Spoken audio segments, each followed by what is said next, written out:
Your Excellency, President Ilham Aliyev,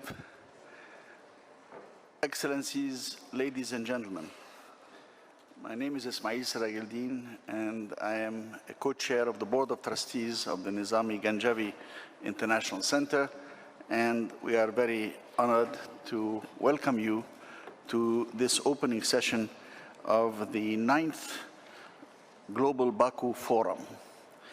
And it is my great privilege to, in this initial session, to ask His Excellency President Ilham Aliyev, President of the Republic of Azerbaijan, to take the floor for his opening keynote address to this 9th Qlobal Bakı Forum. And with that, the forum will be started. Your Excellency. Thank you very much. Good morning, dear friends, ladies and gentlemen, dear presidents, dear co-chairs of Nizami Ganjavi International Center.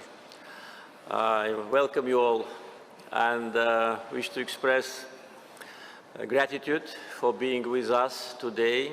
9th Qlobal Bakı Forum opens today, and I'm sure that the discussions, as always, will be very productive because we have a great audience, members of Nizami Ganjavi International Center, and guests participating at the forum, I'm sure will contribute to a very open and sincere discussion on the most urgent issues on global arena.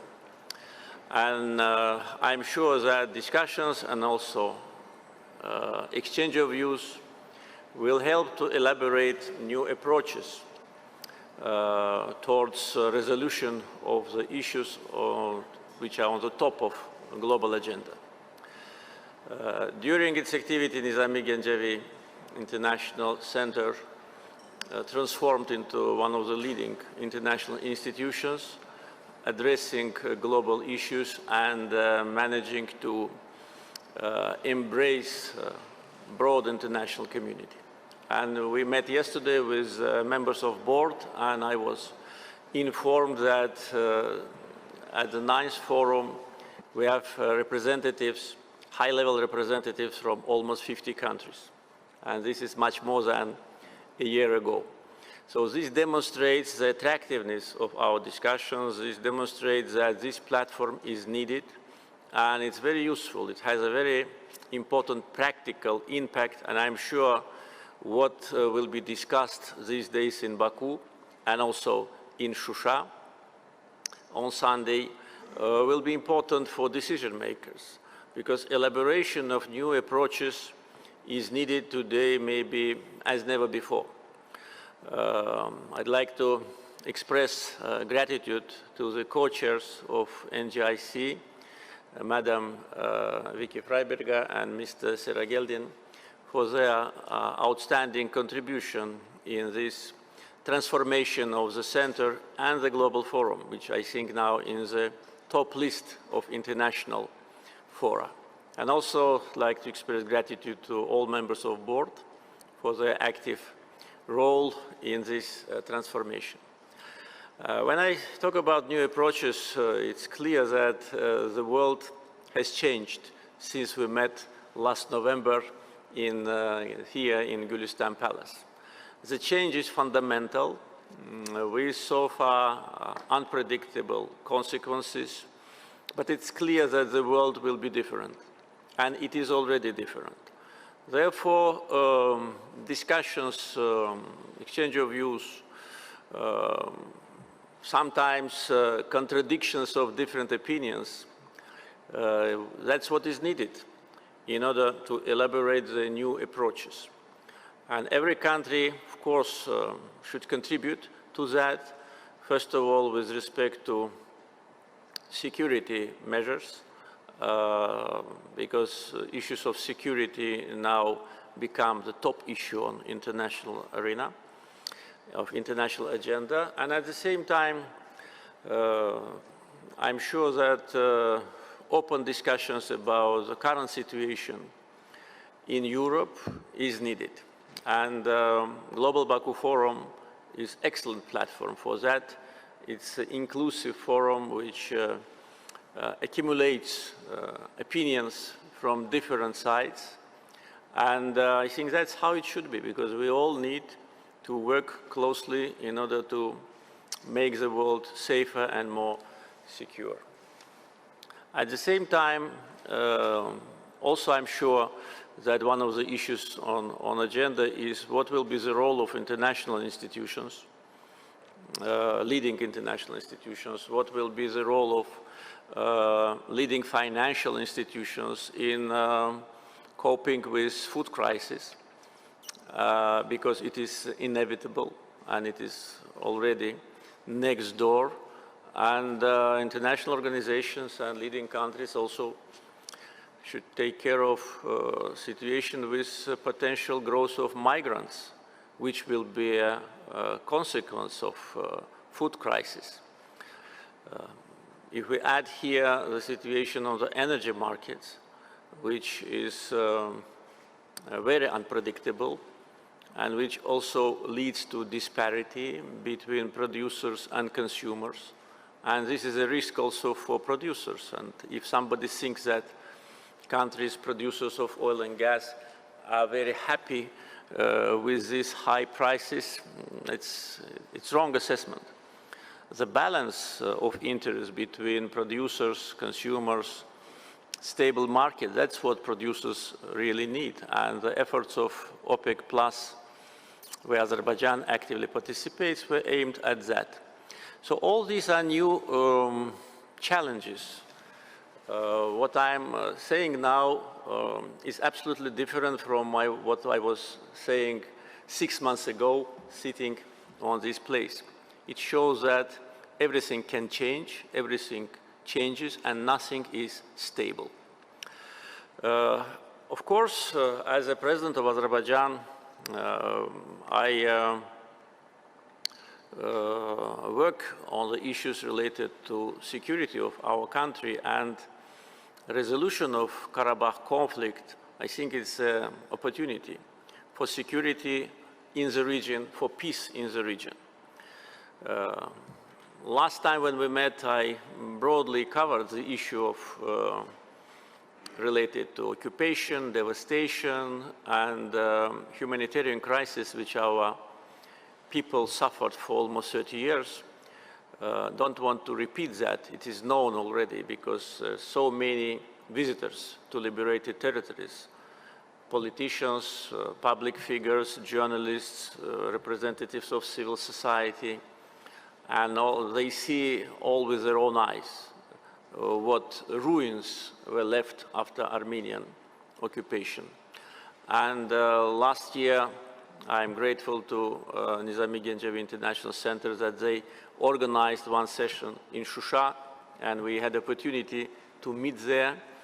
And I was actually working as a kind of a guide to our guests, showing them, the situation.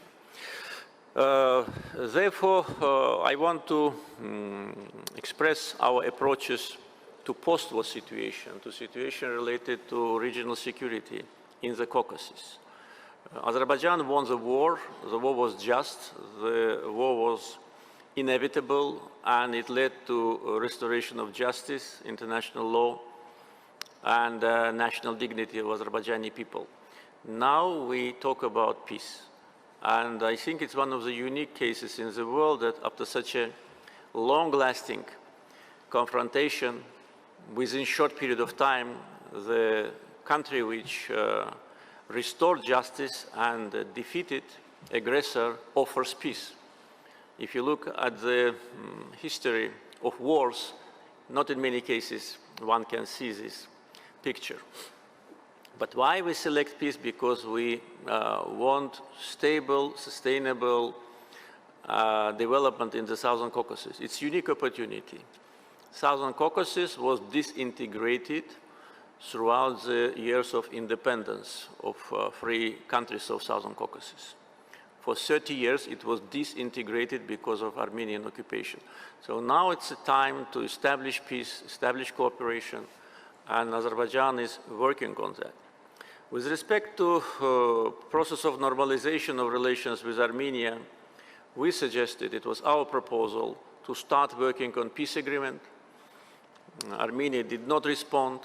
Then we made another step. We put forward 5 basic principles of international law, including respect to mutual respect and recognition of territorial integrity of both countries, and mutual refrain from any territorial claims now and in the future, and other principles which make the bulk of our proposal. And we were glad to see that Armenian government accepted these 5 principles. So this is a positive dynamics, but now we need to move to practical implementation, because we know from the history of times of occupation when we were negotiating that sometimes words, even on high level, articulated by Armenian officials do not mean a lot, because we need steps. And Azerbaijan already on its side established Azerbaijani Commission on peace agreement, and we expect the same to be done by Armenia. As soon as it is done, or if it is done, then negotiations will start. We also put forward a proposal to start the process of delimitation of our border, because biggest part of our border was also under occupation, and never delimitation took place. Therefore, this process also has started, and the first joint meeting of the border commissions of Azerbaijan and Armenia took place last month on the border. And that was also symbolic that both sides met on the border, and that was also an important message that there'll be progress. Of course, we understand that it's a long way, but it started. At the same time, we expect that Armenia will comply with a trilateral declaration signed on November 10, 2020, with respect to the opening of communications for Azerbaijan to have connection with its autonomous Republic of Nakhchivan. Unfortunately, it's more than 1.5 years since Armenia signed the Capitulation Act, but so far there is no access. And this is unacceptable. First, this is a violation by Armenia of the provisions of trilateral declaration. And also, it creates a kind of a disbalance in the region, because based on the same declaration, Azerbaijan undertook obligation to provide unimpeded access from Armenia to Karabakh region of Azerbaijan, where Armenian population lives. So for 1.5 years, Armenians are using Lachin road to have this connection, unimpeded connection. But Azerbaijanis, they cannot use the road through Armenia, Zangezur corridor, to connect us with Nakhchivan. And this is not fair, and this is not just, and we will never agree with that. Therefore, I think that the deliberate delays from Armenian side of giving us this access is counterproductive. It reminds me of the times of negotiations where Armenia was delaying, and just winning time. And what was the result of that? The result was total defeat on the battlefield and on political arena.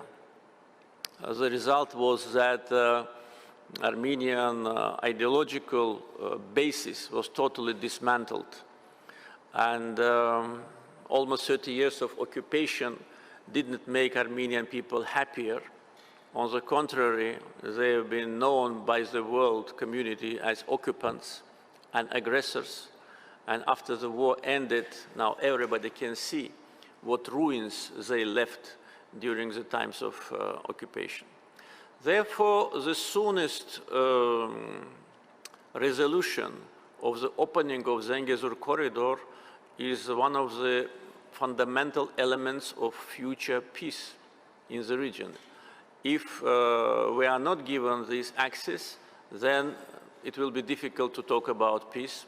And all efforts of Azerbaijan aimed at normal coexistence and normal neighborhood with Armenia will fail.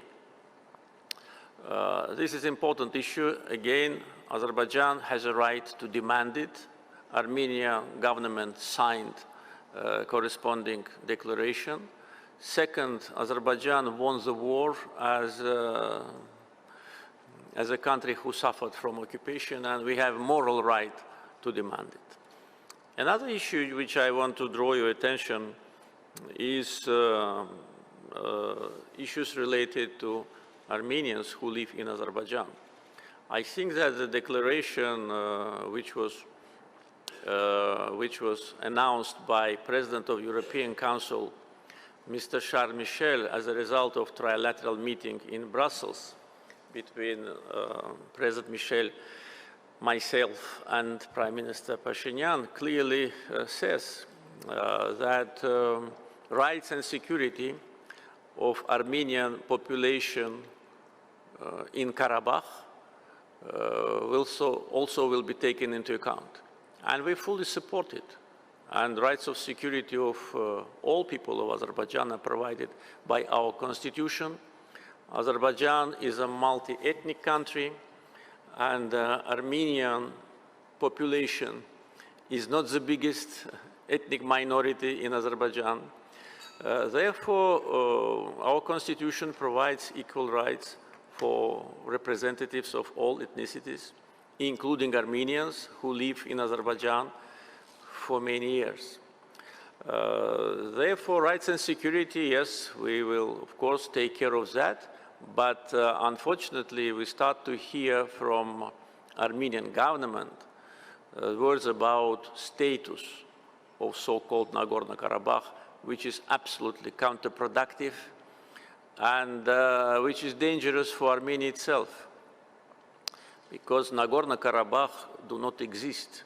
Nagorno-Karabakh Autonomous District was abolished in the end of 1991 by the decision of Azerbaijani parliament, and we don't have this administrative structure on our territory. Therefore, any kind of reference to so-called status will lead only to new confrontation. Armenian government should understand it and should refrain from attempts to rewrite history. History already is here, and it was a kind of a verbal agreement that no one will talk about status. Unfortunately, it happens, and it can lead to a very serious consequences, because if Armenia continues to put under question Azerbaijan's territorial integrity, then Azerbaijan will have no other choice but also put under question Armenian territorial integrity. And from historical point of view, we have much more rights to do it, because the history of the last century clearly shows that in 1920, in November, 6 months after Sovietization of Azerbaijan, Soviet government took historical part of Azerbaijan, Zengezur, and adjusted it to Armenia. Therefore, if Armenia will demand the status for Armenians in Karabakh, why shouldn't Azerbaijanis demand status for Azerbaijanis in Western Zengezur? Because it was fully inhabited by Azerbaijanis. So this way will lead to a deadlock. And I think Armenian government should not forget the lessons of Second Karabakh War and learn that lesson well and refrain from any kind of territorial claims to Azerbaijan. Another issue which I also want you to know is also speculations about the activity of Minsk group. Minsk Group was created in 1992. The mandate was to help to resolve the conflict, but de facto activity led to zero result. Can you imagine, for 28 years, a group which has a mandate from OSCE did not produce any result. And therefore, after Azerbaijan resolved Karabakh conflict, the need for Minsk Group activity is no longer here. And we think that everybody understands it.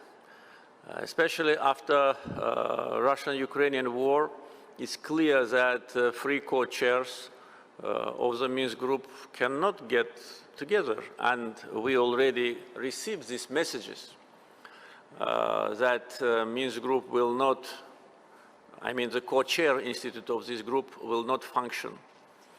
In other words, Minsk Group is dysfunctional. Therefore, the attempts of revival also is counterproductive. I think the best way is to say goodbye to Minsk Group. Not thank you and goodbye, but only goodbye, because 30 years is enough. It's time for retirement. So I want also to express our position that any kind of speculations in Armenia or in any other country about Minsk Group lead only to irritation in Azerbaijan. We resolve the conflict. So-called Madrid principles, which were elaborated by Minsk Group, have been resolved. And now we need to think about how to normalize relations with Armenia, sign a peace agreement. I think we can, if both sides work in good faith, we can sign this peace agreement within 1 year. And then the peace will come to Caucasus, and our vision for Caucasus is integration, cooperation and integration. And Azerbaijan already made on several occasions proposals to start, to make a first step. We consulted this issue with our Georgian colleagues, and Georgian government also is supportive to this idea, to organize a trilateral meeting on the level of foreign ministers of Azerbaijan, Georgia, and Armenia in Georgia, and to start the dialogue. Unfortunately, Armenia refuses. I don't know what is the reason for that. I cannot find any explanation, any reasonable explanation. The same attempts were made, as far as I know, by some European institutions. Again, there was a refusal. If Armenia does not want to have peace in the Southern Caucasus, then there is a question, what do they want? If they want another war, it will be a catastrophe for them, and they clearly understand it. And I think the government and the revanchist forces in Armenia clearly understand that that will be the end of their statehood. Therefore, I think we need to get a clear answer from Armenia. How do they see the Southern Caucasus? Our position is clear. Position of Georgian government is clear. We want to start this dialogue, start interactions, and of course, without Armenia, it will not be possible. Especially taking into account the current situation, there is a need also to address issues of regional importance related to ecological protection, transboundary rivers which create a lot of pollution to Azerbaijan, issues related to transportation, new opportunities with respect to transit, especially taking into account that Azerbaijan is now coming closer to completion of its portion of the Zangezur corridor. The new routes, energy security also can be part of that. So I think it's time to start, because we lost 30 years. And if not for Armenian occupation, I think Southern Caucasus today would have been a very dynamic and modern and with bigger economic potential region. And a couple of words about energy security, because it's one of the urgent issues on the global agenda. Demand for Azerbaijani energy resources is growing. This February here in this Gülistan Palace, we held annual meeting of Southern Gas Corridor Advisory Council, and it was February 4th. And we're just planning our future steps, but the situation in Europe has changed dramatically. Therefore, the need for Azerbaijani hydrocarbons is growing, and we're trying to do all what we can in order to satisfy the growing demands from many countries. We received, during the last couple of months, requests from many European countries with respect to the gas supply. And of course, it's not easy because we first need to produce it. And we were not planning to increase gas production. Therefore, now we are working with European Commission on this issue. We started energy dialogue with European Commission, which covers not only gas, but also oil and electricity, hydrogen. There's a great potential in Azerbaijan in renewables, and we discussed it yesterday broadly with the members of the board, and we already started. We are planning to continue these efforts, and already more than 700 megawatts of wind and solar generation will be in operation within a year and a half. But this is only the beginning. The potential is much greater. Already we signed the preliminary agreements with respect to 4 gigawatts of renewable energy, and only potential of the Caspian Sea is 157 gigawatts. So it's a huge amount. Azerbaijan definitely, without any doubt, will transform into a green energy zone, will transform into a serious player on international energy markets with respect to renewables. Don't want to take much of your time. I want to conclude my comments and saying once again, welcome and thank you for being with us, and wish the forum success. I'm sure that will be the case as usual. Thank you.